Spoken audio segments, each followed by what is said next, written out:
એડી ન્યૂઝમાં હું છું આપણી સાથે આડી વાઘેલા। જોઈએ આજના મુખ્ય સમાચાર। અંકલેશ્વરની ગંગા જમના સોસાયટીમાં થયેલ ચેન સ્નેચિંગમાં રીઢા આરોપીની ધરપકડ કરતી એલસીબી।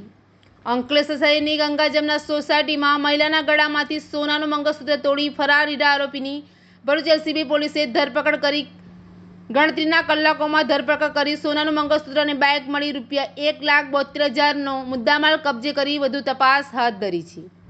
અંકલેશ્વર શહેરની કેશવપાર્ક સોસાયટીમાં રહેતી મેઘા સાવણે નજીકમાં આવેલ ગંગા જમના સોસાયટીમાં પોતાની 3 વર્ષની દીકરી સાથે પીપળેશ્વર મહાદેવ મંદિરે દર્શન માટે જઈ રહ્યા હતા। તે દરમિયાન એક બાઇક ઉપર અજાણ્યો ઈસમ ઘસી આવ્યો હતો અને મેઘાબેનના ગળામાં પહેરેલ ₹1,22,000 કિંમતનું સોનાનું મંગળસૂત્ર આંચકીને ફરાર થઈ ગયો હતો।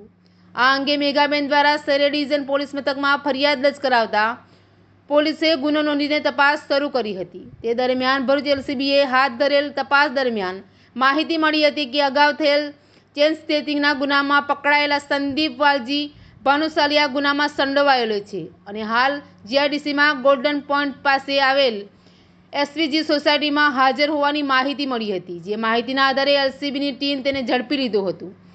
તેને પૂછપરછ કરતા તે શેર બજારમાં પૈસા હારી જતા પૈસા મેળવવા ચેન સ્નેચિંગ કરી પકડાઈ ન જાય તે માટે બાઇકની નંબર પ્લેટ કાઢીને તેની જગ્યાએ બીજી નંબર પ્લેટ લગાડી હેલ્મેટ પહેરી ગંગા જમના સોસાયટીમાં ચેન સ્નેચિંગ કરી હોવાની કબૂલાત કરી હતી।